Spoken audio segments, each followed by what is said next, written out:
നമസ്കാരം. അന്താരാഷ്ട്ര ബഹിരാകാശ നിലയത്തിലെ വായു ചോർച്ച അതീവ ഗുരുതരമായ ഘട്ടത്തിലേക്ക് നീങ്ങുന്നതായി റിപ്പോർട്ടുകൾ.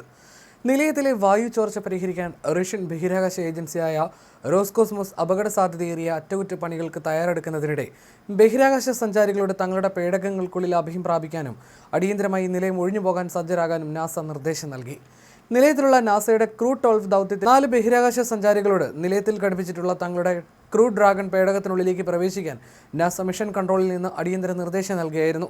വായു ചോർച്ച കാരണം പെട്ടെന്ന് നിലയം ഉപേക്ഷിച്ച് ഭൂമിയിലേക്ക് മടങ്ങേണ്ടി വരികയാണെങ്കിൽ സമയം നഷ്ടപ്പെടാതിരിക്കാൻ യാത്രാ സംഘത്തോട് മുൻകൂട്ടി തന്നെ സ്പേസ് സൂട്ടുകൾ ധരിക്കാനും ഉദ്യോഗസ്ഥർ ആവശ്യപ്പെട്ടു. സാധാരണ നിലയിൽ ഒരു സ്പേസ് സൂട്ട് ധരിച്ചൊരുങ്ങാൻ 30 മിനിറ്റോളം സമയമെടുക്കുന്നതിനാലാണ് നാസ ഇത്തരം ഒരു മുൻകരുതൽ സ്വീകരിച്ചത്. ഭൂമിയിൽ നിന്നുള്ള നിർദ്ദേശം ലഭിച്ച ഉടൻ തന്നെ ജീവനക്കാർ പേടകത്തിനുള്ളിലേക്ക് മാറുകയും ചെയ്തു. എന്നാൽ കൂടുതൽ അളവെടുപ്പുകളും സാങ്കേതിക വിവരങ്ങളും വിലയിരുത്തേണ്ടതുണ്ടെന്ന് വ്യക്തമാക്കി റഷ്യൻ ഏജൻസി അവസാന നിമിഷത്തിൽ ഈ അറ്റകുറ്റപ്പണികൾ താൽക്കാലികമായി മാറ്റിവെച്ചു. ഇതേ തുടർന്ന് ബഹിരാകാശ സഞ്ചാരികൾ നിലയത്തിലെ തങ്ങളുടെ സാധാരണ ജോലികളിലേക്ക് മടങ്ങിയതായി NASA press secretary Bethany Stevens അറിയിച്ചു. ബഹിരാകാശ നിലയത്തിന്റെ റഷ്യൻ ഭാഗത്തിന്റെ പിൻവശത്തുള്ള മർദ്ദം ക്രമീകരിച്ചിരിക്കുന്ന സ്വെസ്ദ സർവീസ് മൊഡ്യൂളിന്റെ ട്രാൻസ്ഫർ ടണലിലാണ് വിള്ളലുകളും വായു ചോർച്ചയും കണ്ടെത്തുന്നത്. ഈ മൊഡ്യൂൾ 2020 ബഹിരാകാശത്തെത്തിയതെങ്കിലും ഇതിൻ്റെ ചില ഭാഗങ്ങൾ 1980കളിൽ നിർമ്മിച്ചവയാണ്.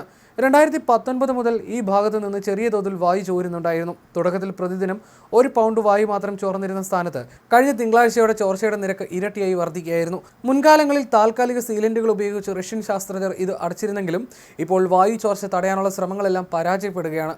2024 ആയപ്പോഴേക്കും പ്രതിദിനം 1.68 കിലോഗ്രാം വിലപ്പെട്ട വായുവാണ് ബഹിരാകാശത്തേക്ക് ചോർന്നു പോയത്. നിലയം നേരിടുന്ന ഏറ്റവും ഉയർന്ന അപകട സാധ്യതയുള്ള വെല്ലുവിളിയായിട്ടാണ് നാസ ഇതിനെ കാണുന്നത്. ഒരു വലിയ തകരാറിലേക്ക് ഇത് നയിച്ചേക്കാമെന്നും വിലയിരുത്തപ്പെടുന്നു.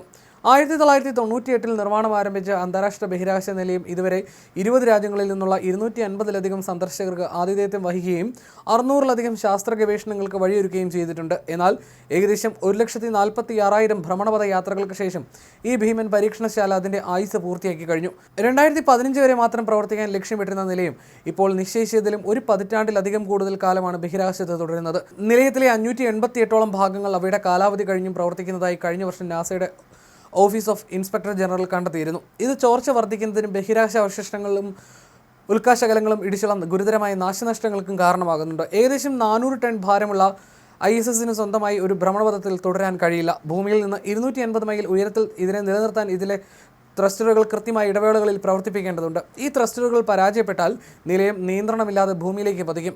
ഒരു ദുരന്തമുണ്ടാകുന്നതിന് മുൻപ് തന്നെ ഈ പഴക്കമേറിയ ബഹിരാകാശ നിലയം സുരക്ഷിതമായി ഇല്ലാതാക്കാനാണ് നാസയുടെ പദ്ധതി. 3 പതിറ്റാണ്ട് മുമ്പ് ഈ അന്താരാഷ്ട്ര ബഹിരാകാശ സഹകരണത്തിന് വിരാമമിട്ട് 2030ഓടെ ISS ഭൂമിയിലേക്ക് തിരികെ ഇറക്കാനാണ് നാസ ലക്ഷ്യമിടുന്നത്. ഇതിനായി ഈ വർഷം അവസാനം മുതൽ അന്തരീക്ഷത്തിന്റെ കർഷണം കാരണം ബഹിരാകാശ നിലയം ഏകദേശം 200 മൈൽ ഉയരത്തിലെത്തുന്നതുവരെ സ്വാഭാവികമായി താഴേക്ക് പതിക്കാൻ അനുവദിക്കും. ഈ ഘട്ടത്തിൽ ISSലെ അവസാനത്തെ യാത്രാ സംഘം ചരിത്രപരമായ പ്രാധാന്യമുള്ള ഉപകരണങ്ങളുമായി നിലയം ഉപേക്ഷിച്ച് മടങ്ങും. അവസാന ജീവനക്കാരും പോയതിനു ശേഷം നിലയം വീണ്ടും താഴേക്ക് പതിക്കുകയും ഒടുവിൽ 175 മൈൽ ഉയരത്തിലുള്ള തിരിച്ചുപോകില്ലാത്ത അവസ്ഥയിലെത്തുകയും ചെയ്യും. തുടർന്ന് ഇതിനെ അന്തിമമായി തകർത്ത് പസഫിക് സമുദ്രത്തിലെ ആളൊഴിഞ്ഞ ഭാഗത്ത് സുരക്ഷിതമായി വീഴ്ത്തുന്നതിനായി നാസ ഒരു സ്പേസ് ടഗ് പദ്ധതി തയ്യാറാക്കിയിട്ടുണ്ട്.